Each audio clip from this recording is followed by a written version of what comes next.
Junior ডাক্তারদের কর্মবিরতি সেই দিকে শেষ কয়েকদিন ধরে আমরা নজর রেখেছিলাম। জুনিয়র ডাক্তারদের কর্মবিরতি তুলতে এবার সুপ্রিম কোর্টের ডেডলাইন।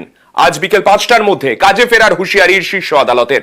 দায়িত্ব এড়িয়ে আন্দোলন বরদাস্ত নয়, পর্যবেক্ষণ প্রধান বিচারপতির বেঞ্চের। এতে খুশি নন জুনিয়র চিকিৎসকরা।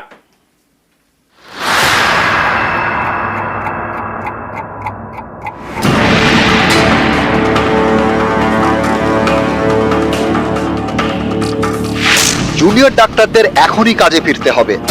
মঙ্গলবার বিকেল 5টার মধ্যে জুনিয়র ডাক্তাররা কাজে যোগ দিন, তাহলে তাদের বিরুদ্ধে কোনো ব্যবস্থা নিতে পারবে না রাজ্য সরকার। সোমবার এভাবেই হুঁশিয়ারি দিল সুপ্রিম কোর্ট, বেঁধে দিল আন্দোলনরত জুনিয়র ডাক্তারদের কাজে ফেরার সময়সীমা। সুপ্রিম কোর্ট কার্যত বলে দিয়েছেন যে কালকে 5টার মধ্যে যারা কাজে জয়েন করবে তাদের বিরুদ্ধে কোনো রকম কোনো আইনানু ব্যবস্থা নেওয়া যাবে না। 9 আগস্ট আরজি করের মহিলা চিকিৎসকের দেহ উদ্ধার হয়। তারপর থেকেই টানা কর্মবিরতিতে জুনিয়র ডাক্তাররা। এতে অনেকেই ভোগান্তির শিকার হয়েছেন। জুনিয়র ডাক্তারদের কর্মবিরতি তুলতে একাধিকবার বার্তা দিয়েছে রাজ্য সরকার। 22 আগস্ট কড়া বার্তা দেয় সুপ্রিম কোর্টও। তারপরেও জুনিয়র ডাক্তাররা কর্মবিরতিতে অনড়, ফলে রোগী ভোগান্তিও চলছে। এরই মধ্যে আরজি কর নিয়ে সোমবার শুনানি ছিল সুপ্রিম কোর্টে। সেই শুনানিতে জুনিয়র ডাক্তারদের কর্মবিরতির প্রসঙ্গ ওঠে। রাজ্যের আইনজীবী কপিল সিব্বল বলেন, জুনিয়র ডাক্তারদের কর্মবিরতির জেরে 23 জনের মৃত্যু হয়েছে। 1,500 রোগীর কার্ডিওলজিক্যাল প্রসিডিওর থমকে আছে। তখনই প্রধান বিচারপতি বলেন, আমরা বলে দিচ্ছি জুনিয়র ডাক্তাররা অবিলম্বে কাজে ফিরলে তাদের বিরুদ্ধে কোনো ব্যবস্থা নেবে না সরকার। কিন্তু এর পরেও কাজে যোগ না দিলে সরকারকে ব্যবস্থা নেওয়ার থেকে আমরা আটকাতে পারি না। তখন জুনিয়র ডাক্তারদের আইনজীবী বলেন, আন্দোলনরত জুনিয়র ডাক্তারদের অনেককেই হুমকি দেওয়া হচ্ছে। নিরাপত্তার অভাব বোধ করছেন জুনিয়র চিকিৎসকরা। তখন প্রধান বিচারপতি বলেন, রাজ্যকে অবশ্যই ডাক্তারদের মনে আস্থা তৈরি করার জন্য পদক্ষেপ করতে হবে।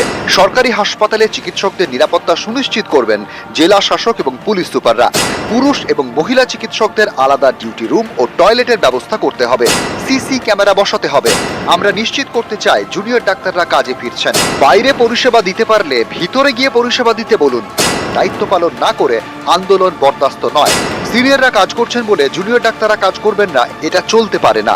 জুনিয়র ডাক্তাররা কাজে যোগ না দিলে রাজ্য যদি পদক্ষেপ করে তখন তাকে দায়ী করা যায় না।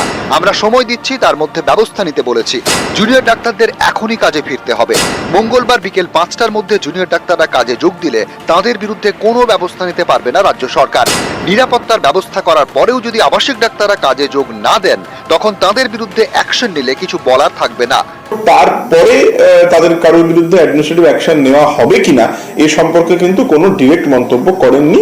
কিন্তু তাদের একটা অবজারভেশন ছিল যে রাজ্য সরকার যদি কোনো পদক্ষেপ নিতে চায় সেটা নিতেই পারে। সুপ্রিম কোর্ট ডাক্তারদের রিকোয়েস্ট করেছে জুনিয়রদের কাজে জয়েন করার জন্য। আমি এই মিটিং থেকে রিকোয়েস্ট করব, দয়া করে আপনারা কাজে যোগদান করুন।